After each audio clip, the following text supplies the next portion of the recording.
Did you groan?" asked Dorothy. "Yes," answered the Tin Man, "I did. I've been groaning for more than a year, and no one has ever heard me before or come to help me." "What can I do for you?" she inquired softly, for she was moved by the sad voice in which the man spoke. "Get an oil can and oil my joints," he answered. "They are rusted so badly that I cannot move them at all.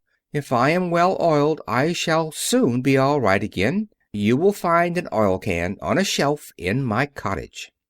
Dorothy at once ran back to the cottage and found the oil can, and then she returned and asked anxiously, "Where are your joints?"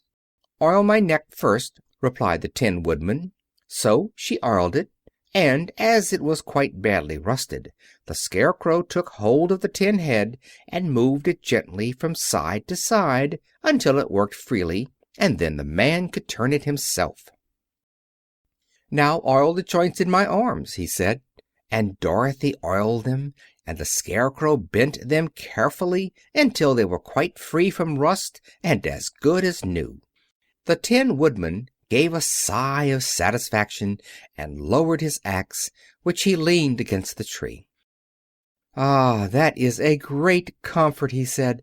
"I have been holding that axe in the air ever since I rusted, and I'm glad to be able to put it down at last. Now, if you will oil the joints of my legs, I shall be all right once more." So they oiled his legs until he could move them freely, and he thanked them again and again for his release, for he seemed a very polite creature and very grateful. "I might have stood there always if you had not come along," he said. "So you have certainly saved my life. How did you happen to be here?" "We are on our way to the Emerald City to see the Great Oz," she answered, "and we stopped at your cottage to pass the night." "Why do you wish to see Oz?" he asked.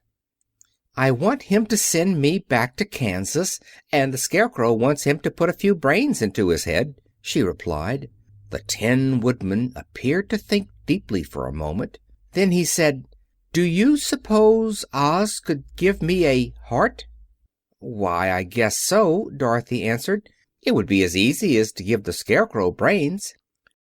"True," the Tin Woodman returned. "So if you will allow me to join your party, I will also go to the Emerald City and ask Oz to help me." "Come along," said the Scarecrow heartily, and Dorothy added that she would be pleased to have his company. So the Tin Woodman shouldered his axe, and they all passed through the forest until they came to the road that was paved with yellow brick.